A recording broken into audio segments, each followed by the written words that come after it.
मैं साजिद तारड़ आज Washington DC से आज कुछ नए सेगमेंट्स के साथ हाज़िर हुआ हूँ। सबसे पहले मैं पाकिस्तान जो PIA के हादसे के हवाले से रिपोर्ट आई है उसके बारे में थोड़ा बोलना चाहूँगा। पाकिस्तान में इस वक्त कोरोना के हालात, उसके बाद कैबिनेट की मीटिंग जो कल परसों हुई, गालबन कल हुई, उसमें काफ़ी दंगा फसाद। उसके बाद इजराइल की इंटेंशंस आगे एनेक्सेशंस के हवाले से, और उसके बाद अमेरिका के अपने इलेक्शन। जो PIA की रिपोर्ट कल आई है उसमें रिपोर्ट देने वाले जो मिनिस्टर थे, जिनको मैं काफ़ी अर्से से ख़ुद जानता हूँ, मेरे ख्याल में उन्होंने कल ज़्यादा उसको कोशिश की कि पायलट जो थे वो कोरोना में ज़्यादा इंटरेस्टेड थे, वहाँ पे टावर की बातें नहीं सुन रहे थे। तो मेरी उनके लिए अर्ज़ ये है कि ये PIA में पहली दफ़ा इस तरह नहीं हुआ। उन्होंने रिपोर्ट में ये भी बताया कि 600 लोगों की डिग्रियाँ जाली थी, जिनमें 4 पायलट भी ऐसे हैं जिनकी डिग्रियाँ जाली थी। मेरे अंदाजे के मुताबिक 4 से ज़्यादा पायलट ऐसे मौजूद हैं जिनकी डिग्रियाँ जाली हैं, जिनके घंटों के रिकॉर्ड या जिनके दूसरे रिकॉर्ड जो हैं वो सारे फेक हैं।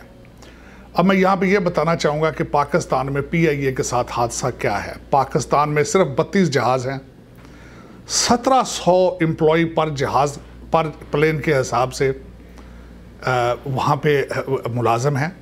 सारे सिफारशी भर्ती किए गए हैं।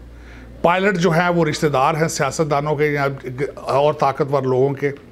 अक्सर गलतियां करते हैं, अक्सर ड्यूरिंग फ्लाइट सोते हैं, ज़िंदगियों से खेलने की कोशिश करते हैं, लेकिन उनकी इंक्वायरी नहीं होती। ये 4 पायलट, इनके बारे में भी जो उन्होंने बताया कि कुछ एक्शन लिया जाएगा, मुझे इसकी उम्मीद नहीं है, क्योंकि पाकिस्तान का कल्चर ही ऐसा है।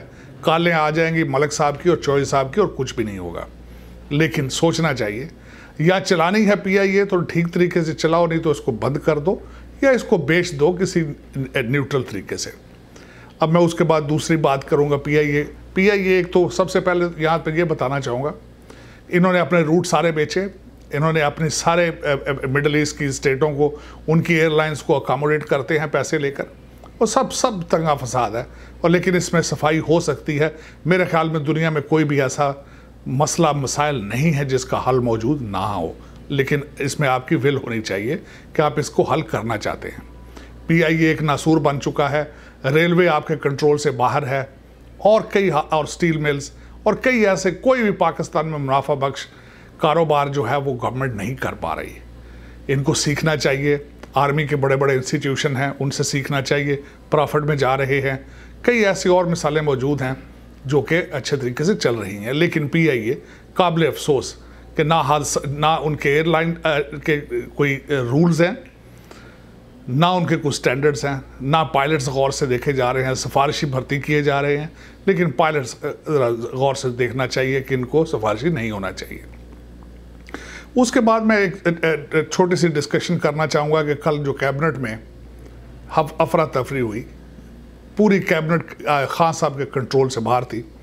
उसमें सबसे ज़्यादा शोर जो था वो फैसल वाडा साहब ने डाला, और मेरे ख्याल में उनका वो हक बजानब भी थे। उन्होंने सबसे ज़्यादा क्रिटिसाइज़ किया नॉन इलेक्टेड लोग जो एडवाइज़र हैं उनके बारे में, उनकी बाहर की नेशनैलिटियों के बारे में, उनकी जायदादों के बारे में, और उन्होंने कहा कि गवर्नमेंट वो चला रहे हैं, हालांकि उनका हक नहीं बनता। इस मामले में मैं समझता हूँ कि फैसल वाडा साहब का जो शोर करना था वो हक बजानब थे। खान साहब ने उनको साइड पे ले जाके दूसरे कमरे में चुप करा दिया। लेकिन खान साहब, आप 25 करोड़ पाकिस्तान का क्या करेंगे, जो कि चुप बैठे, मायूस बैठे हैं, और उनको आगे कोई चीज़ नज़र नहीं आ रही कि हम कहाँ जाएंगे। आपने बाहर से ले जाके सिफारशी चंद लोग ऐसे फॉरेन नेशनल लोग जिनको एडवाइज़र बना दिया। मेरा ख्याल है इस वक्त आपकी कैबिनेट 51 लोगों पे मौजूद है। मेरा ख्याल में आपको भी शायद उनके नाम याद हों या ना हो, लेकिन हुकूमतें इस तरह नहीं चलती। आज जावेद चौधरी साहब का आर्टिकल था मार्गरेट थैचर के बारे में, तो किसी ने उनको कहा कि आपकी किस्मत अच्छी थी कि आपको अच्छी कैबिनेट मिल गई।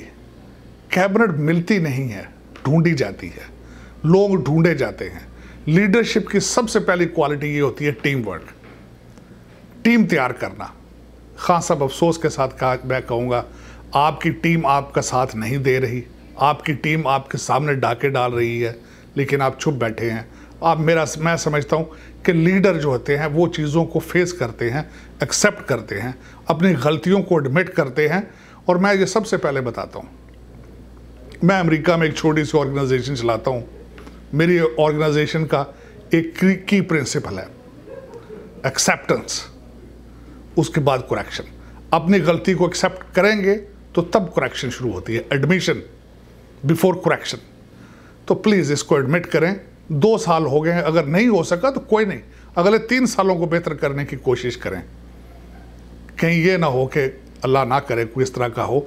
आपका टीम वर्क, आपका और बाजवा साहब का टीम वर्क बहुत अच्छा है। दोनों कौम आप पे एतमाद करती है कि आप इनको डिलीवर करेंगे, आप इनको एहतसाब करेंगे, आप बाहर से लूटा हुआ पैसा वापस लाएंगे, आप अच्छे प्रोजेक्ट करेंगे, लेकिन आवाम को फेस करें। इस वक्त सबसे ज़्यादा गिला पढ़ने में जो आता है ये कि आप एक्सेसिबल नहीं हैं। आप या तो अपोजिशन या दूसरे लोगों से मिलते नहीं हैं, अगर मिलते हैं तो ऑन टॉपिक पे बात नहीं करते और डिलीवर कुछ नहीं करते। प्लीज़ इन चीज़ों को कोशिश करें। अगर मुझे ये वाशिंगटन डीसी में इन चीज़ों का पता है तो आपको ऑन ग्राउंड रियलिटी का ज़्यादा पता होगा। अब अगला टॉपिक जो है मैं कोरोना पे बोलना चाहूँगा। अब मैं यहाँ अफसोस के साथ ये कहूँगा, अभी रमज़ान का महीना गुजरा है, पाकिस्तान में हमारे ज़्यादातर कारोबारी लोग जो हैं वो मजहबी लोग हैं। ज़्यादातर हमारे जो दुकानदार और जो कारोबारी लोग ज़्यादातर नमाजी और हाजी इल्हाज हैं, और हर रमज़ान में वो ज़ख़ीरा अंदोज़ी करते हैं, अपने 11 महीने की कमाई वहाँ से करते हैं और फिर वो इस तरीके से रमज़ान गुजारते हैं। यही तरीका कार कोरोना के साथ हो रहा है आजकल। मैंने कल एक आर्टिकल पढ़ा कि PIMS, Pakistan institute of medical sciences Islamabad, 4 महीने से तनख्वाहें नहीं देंगी डॉक्टरों को। आप उनसे सर्विसेज क्या चाहेंगे? ऑक्सीजन के सिलेंडर वहाँ पे मौजूद नहीं हैं क्योंकि वो ब्लैक मार्केट में बिक रहे हैं।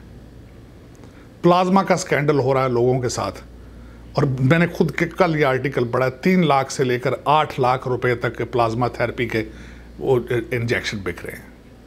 इनको कंट्रोल करने वाला कोई नहीं है। गवर्नमेंट किधर है? रेट ऑफ गवर्नमेंट किधर है?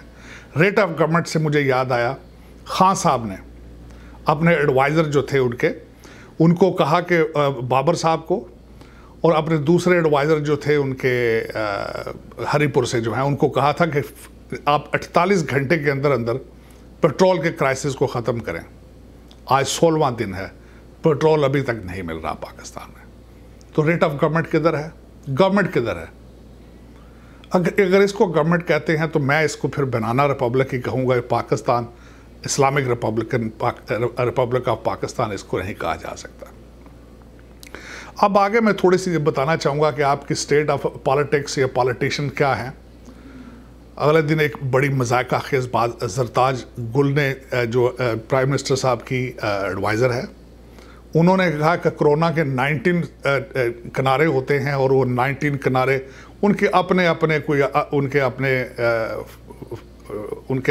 कोई ना कोई फ़वायद हैं या नुकसानात हैं, जो कि बिल्कुल एक मजाक खेज़ बात थी। उसके बाद दूसरा जो सबसे बड़ा मजाक है वो रियाज फतियाना साहब ने कौमी असम्बली के स्टेज पे खड़े होकर कह दिया है कि टड्डी दिल को अगर खाएं तो आप कोरोना से बच सकते हैं।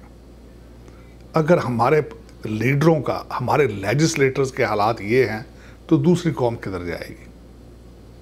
मेरे ख्याल में आप कुछ इन लोगों की या तो लेजिस्लेटिव ट्रेनिंग कराएं या इनको कहें कि कोई अकल के नाखन लें, लोगों को सही तरीके से गाइड करें कि हम किस साइड पे जा रहे हैं।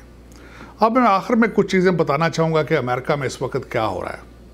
अमेरिका सबसे पहले कोरोना का शिकार था और कोरोना के लिए पूरी दुनिया में कोई भी कंट्री तैयार नहीं था। इसी तरह बिलखुसूस अमेरिका भी तैयार नहीं था, लेकिन अमेरिका में कोई भी ऐसी मौत नहीं है जो कि वेंटिलेटर की वजह से हो या बेड ना मिलने की वजह से हो।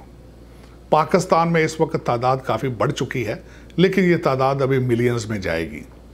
उसकी वजह यह है कि हमारे पास ना तो टेस्ट करने की सलाहियत मौजूद है, ना हॉस्पिटल्स में बेड्स मौजूद हैं। पाकिस्तान और इंडिया में मुझे सुनने में आया है एक बेड के ऊपर 3 मरीज़ पड़े हैं। मैंने वहाँ इंडिया में तो बल्कि यहाँ तक हालात देखे हैं कि डेड बॉडीज़ जो हैं वो वार्ड्स में 2-2, 3-3 दिन पड़ी रहती हैं, उनको उठाने के लिए वहाँ उनको लोग नहीं मिल रहे। तो ये हालात अभी पाकिस्तान में भी, अगर हमने इसको सोशल डिस्टेंसिंग या एहतियात ना बरती तो हमारे हालात भी ऐसे होंगे। हमारी कौम को अवेयरनेस देना ज़रूरी थी। मेरे ख्याल में खान साहब ने उस पर काफ़ी अच्छा काम किया कि उनको काफ़ी अवेयरनेस दी। इसके बाद मैं थोड़ा सा आपको ये बताना चाहूँगा कि इस साल जो हज है, हज के हालात क्या होंगे। मैंने कल इसका पूरा अल जज़ीरा पे पढ़ने की कोशिश की कि हज के इंतज़ामात क्या हैं। हज के लिए उन्होंने बाहर से आने वाले लोगों सबको बैन कर दिया है। 1000 लोग हज करेंगे, लेकिन उसका ये नहीं बताया गया कि उन 1000 लोगों की सिलेक्शन किस तरह होगी। जाहिर है, आपको पता होना चाहिए कि सऊदी अरेबिया की अपनी शाही फैमिली जो है वो तकरीबन 10 से 15 हज़ार तो उनके शहजादे और शहजादियाँ हैं। और पहले भी मुझे अक्सर मैं सऊदी अरेबिया जाता हूँ तो एक अफसोसनाक बात में मुझे देखने में नज़र आती है कि जब भी कोई बाअसर आदमी बाहर से जाता है तो उनके लिए रोज़ा रसूल का दरवाज़ा भी खोल दिया जाता है, हरम शरीफ का दरवाज़ा भी खोल दिया जाता है। मेरा हमेशा ये क्वेश्चन मार्क है कि खाना काबा के अंदर नौज़ बिल्ला को उनका अलग खुदा बैठा है, उनको अंदर क्यों ले जाया जाता है। आपने अगर मज़हब में भी इस तरह की तफरीक करनी है तो फिर आप ये इस्लाम की चीज़ ये चीज़ें इस्लाम के मुनाफी हैं।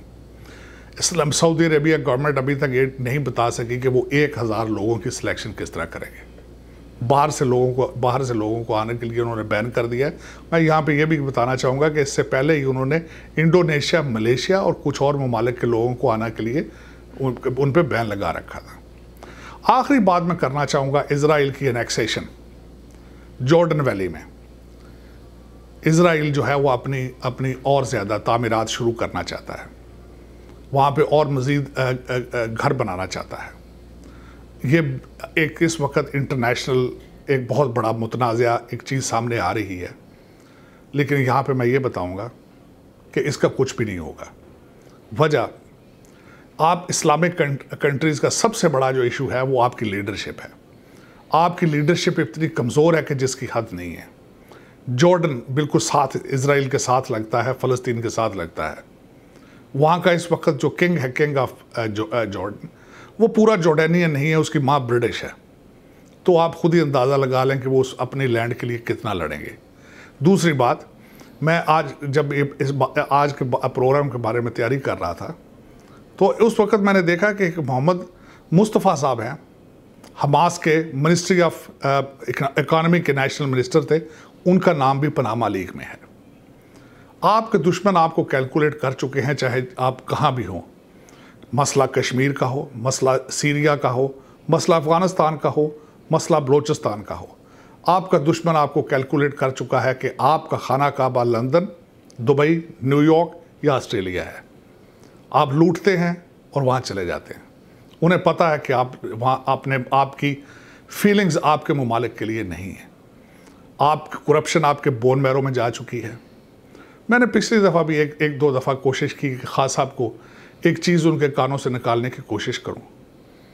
वो ये थी, कोशिश करें कि पाकिस्तान के सियासतदान, आपकी इस्टेब्लिशमेंट ब्यूरोक्रेसी और जितने ताकतवर लोग हैं, उनके बच्चों, उनकी बीवियों पर फॉरेन नेशनैलिटी बैन लगाई जाए, उनके दूसरे ममालिक में अकाउंट्स खोलने पर पाबंदी लगाई जाए।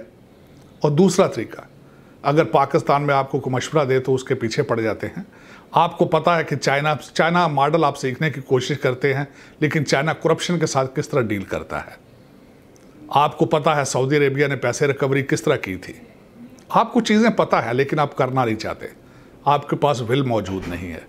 जब तक आप ये विल नहीं लेकर आएंगे, पाकिस्तान एक ताकतवर कंट्री नहीं बन सकेगा। मुझे आज इजाज़त दें। पाकिस्तान जिंदाबाद।